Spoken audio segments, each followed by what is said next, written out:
नमस्कार, आप देख रहे हैं पंच न्यूज एनसीआर और मैं हूं आपके साथ मानवी ठाकुर। शुरुआत करते हैं आज की खास खबरों से। बवाल मचा हुआ है और उस पर कह रहे हैं किस लिए बचना है, समझ नहीं आता किस लिए। जब असेंबली ने बिल पास किया माता वैष्णो देवी यूनिवर्सिटी को एस्टैब्लिश करने के लिए, उसमें मुझे बताइए ना कहाँ पे लिखा था कि एक मजहब के लड़कों को या लड़कियों को उससे बाहर रखा जाएगा। उस वक्त ये कहा गया था कि इसमें एडमिशन जो है मजहब देख के नहीं होगा, सिर्फ मेरिट देख के होगा। अब जब मेरिट के बुनियाद पे एडमिशन के फैसले हो जाते हैं तो कुछ लोगों को ये पसंद नहीं है। अगर आपको बिना मेरिट के एडमिशन करना है तो सुप्रीम कोर्ट से इजाजत ले लीजिए, क्योंकि जहां तक मैं जानता हूं बिना मेरिट के आप एडमिशन दे नहीं सकते हो।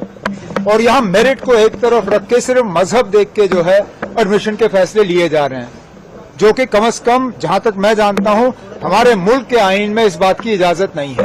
अब कल को अगर हम मजहब देख के ये सारे फैसले करना शुरू करें तो क्या सोशल वेलफेयर की स्कीमें भी हम मजहब देख के की जाएं? क्या राशन के दुकान भी मजहब पूछना शुरू करें? क्या पुलिस वाले मजहब देख के जो है अपने काम को अंजाम दें? आखिर अभी तक जो है हमारे आईन में सेक्युलरिज्म का शब्द जो है वो दर्ज है। अगर आप इस मुल्क को सेक्युलर नहीं रखना चाहते हो तो हटाइए वो शब्द।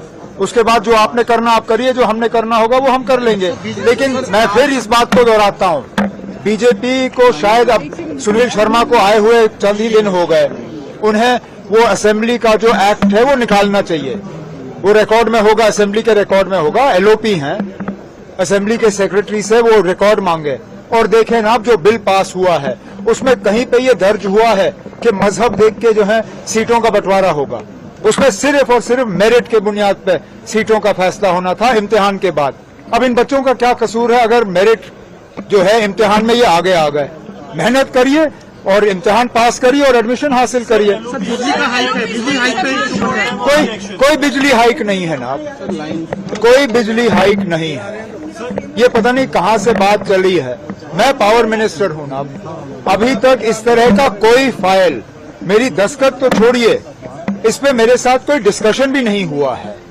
कोई इस तरह का प्रस्ताव गवर्नमेंट के सामने नहीं है कि हम बिजली के फीस को हाइक करेंगे या नहीं करेंगे। हमने बजट में भी ये कहा था कि फिलहाल हम बिजली की फीस जो है वो बढ़ा नहीं रहे हैं। अब खामखा जो है इस चीज को जो है एक बहस का मुद्दा बनाया हुआ है। मैं आपसे दोबारा कहता हूँ, अब एज पावर मिनिस्टर इस तरह का कोई प्रपोजल मेरे सामने नहीं आया। क्या एलजी ने अश्योर किया है। अब कैसे अश्योर करोगे ना? तो फिर आप सीधा कहिए ना कि माता वैष्णो देवी यूनिवर्सिटी और माता वैष्णो देवी अस्पताल।